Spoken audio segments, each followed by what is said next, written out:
Hello everyone, আজকে আপনাদের জন্য আবারও নিয়ে এসেছি একটি নতুন ডায়াগ্রাম। এর মাধ্যমে আপনারা জানতে পারবেন কিভাবে how to make switch in to a switch wiring diagram তৈরি করা হয়। চলুন দেখে নিই কিভাবে তৈরি করা হয়। সুইচের মাধ্যমে যে কোনো জিনিসই অন অফ করা হয়। লাইটের মাধ্যমে আলো জ্বালানো হয়। Two way switch 1, two way switch 2।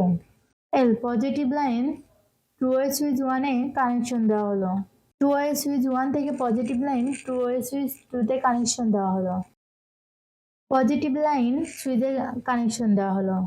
Two way switch 2 থেকে পজিটিভ লাইন লাইটে কানেকশন দেওয়া হলো।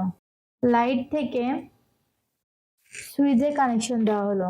নেগেটিভ লাইন লাইটে কানেকশন দেওয়া হলো। এই ডায়াগ্রামটি পুরোপুরি সম্পূর্ণ হয়েছে। এভাবে আপনারা আপনাদের বাসাবাড়ি অথবা সিঁড়ি রুমে কানেকশন দিতে পারবেন। ধন্যবাদ।